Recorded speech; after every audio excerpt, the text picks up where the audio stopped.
Take a look at this. We've talked a little bit about the trade market. So these are wide receivers that are trade options currently.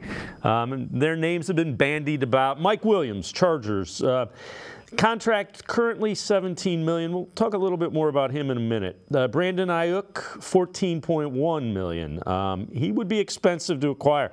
Courtland Sutton's an interesting one. $13 million a year. He's got 2 years left on his contract. Jerry Jeudy's in the last year of his deal, $12.9 million.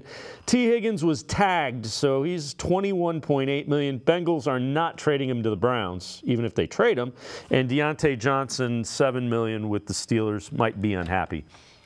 G. Bush, look at those. Anybody intrigue you there? Those are kind of the names that are theoretically available.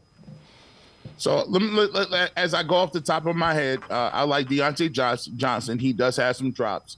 I don't think he's happy with his production, happy with his role in the offense. However, while the Pittsburgh Steelers are going to magically deal him to Cleveland to play twice a year, don't think so. T. Higgins is another thing. I don't even think there's ever been a trade completed from the Bengals to the Browns, and we're talking about going back to Paul Brown. So that's out of here.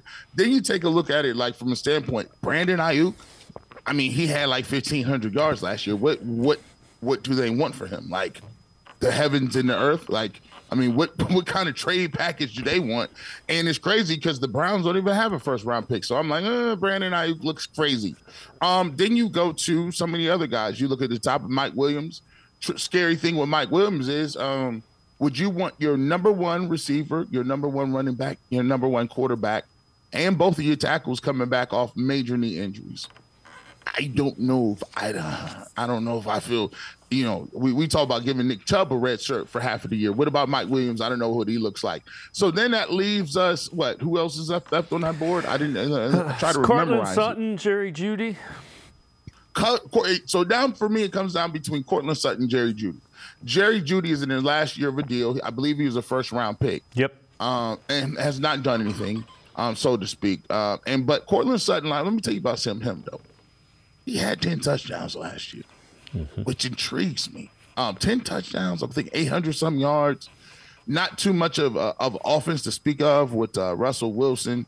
I'll be willing to take a flyer on him if they can fleece them like they fleeced the Cowboys and get that 5th-round pick for Amari Cooper. I'm down for the mixing right there. You get Courtland Sutton in the 5th or 6th or whatever they want to do. Sure, I'll take that NBA twice on Sunday. Jerry Jeudy scares me a little bit, but one thing that always gets me is the YouTube time machine. I always go down a time machine and I just always seem to find the best of these guys. I remember going back to Alabama, and Jerry Jeudy was unstoppable. I'm like, man, it was too bad we haven't seen that guy in the league. So if they could get him on a 5th, 6th, I'm cool with it. But some of these names on here is kind of a pipe dream.